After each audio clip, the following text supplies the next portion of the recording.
Hi friends, welcome to my channel Odia flavours by Madhu. आसतु आज Rathyatra special बनैबा सुजीर मिठा। फास्ट आम कौन करवा गोटे कढ़ी को गैस उपर बसैबा। कढ़ी गरम होगा से 50 ग्राम हम आम देसी घी को भल भाव टे गरम करने को छाड़ीदा। देसी घी गरम होगा 500 ग्राम सुजी आम नहीं सुजी को घी टे भल भाव भाजवा। यही मिठा जिते आम बनाऊँ देसी घी बनइले बहुत बढ़िया टेस्ट आसे, खाइबा को बहुत भल लगे। एबे कौन करवा सुजी को टे भल भाव भाजीदबा। सुजी को टे भल भाव भाजीदबा। सुजी टे कलर आसीगला देखो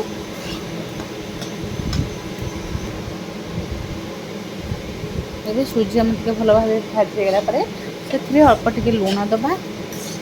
स्वाद अनुसार पकेबा लुण पकईकि भल भाव भाजवा। जमी आम घी टे भल भाव सुजीर मिशुवा दरकार। एबे देखो सुजी आम बढ़िया भाव कलर होगानी। एबे आम कौन करवा गुजराती को 4-5टा छेची देकी ताधे पकेबा। पकेले पकईकि एबे भाजीदबा टे सुजी बढ़िया भाव नाली पड़ी आसलानी। एबे आम अध ग्लास पानी नहीं पानी दबा। आधे बिल्कुल भी आम क्षीर पकेबानी, पानी दे मिठा तैयारी। एबे आपको टे फुटवा को छाड़वा। आउ टिके आम पानी देदेबा। गोटे फुल ग्लास पानी देदेले हो आम अध ग्लास अध ग्लास नहीं अध ग्लास पानी देदेले देकर एबे कौन करवा टे चीनी पकेबा। 100 ग्राम हम चीनी आम देती। जदि मिठा बेसी पसंद ताले मिठा अधिक टिके दे पारे, बहुत बढ़िया लगे। एबे कौन करवा आपको भल भाव गोले दबा।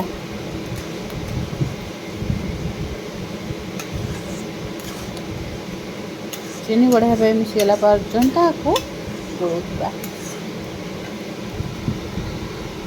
एबे तो देखो सुखला सुखला हो आसलानी।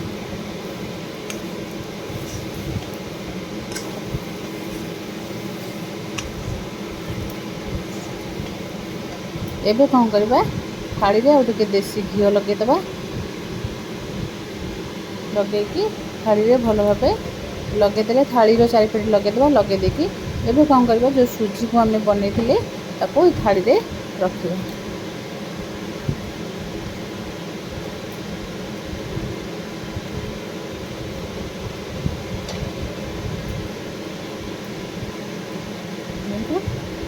बढ़िया भाव थाड़ी आम सेप दवापाई थाड़ी में गोटे चटकिया जगह नहीं जावा। जगह नहीं कि आम सब रखीदबा। आधे जब कलर आने ताले टिके केसर को पानी पकईकि कलर भी करें, बहुत बढ़िया कलर आसो। एबे कौन करवा आपको एमती हाथ में 4 पिटली साइज करदे। साइज करके आपको टे ठंडा हवा को छाड़ीदबा।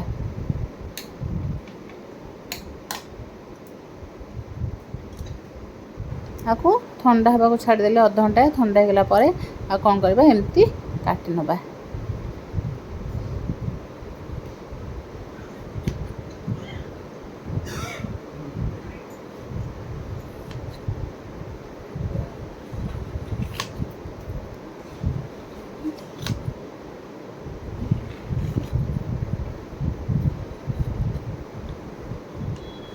एमती काटिदेले जदि चाहिए जो सेप रे काटी पारे, बहुत बढ़िया।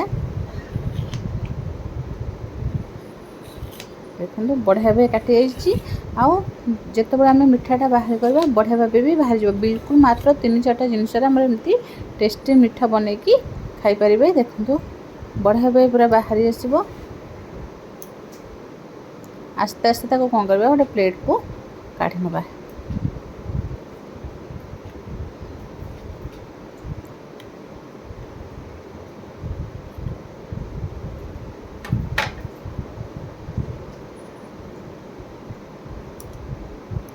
जिते आम मिठाटा को टाइट कर रखा से बढ़िया भाव आम मिठा पूरा रेडी हो।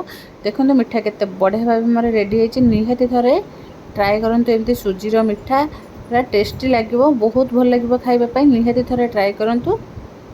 देखो केते बढ़िया देखा जाउछि। जदि भल लगे लाइक शेयर कमेंट सब्सक्राइब निश्चय करेंगे।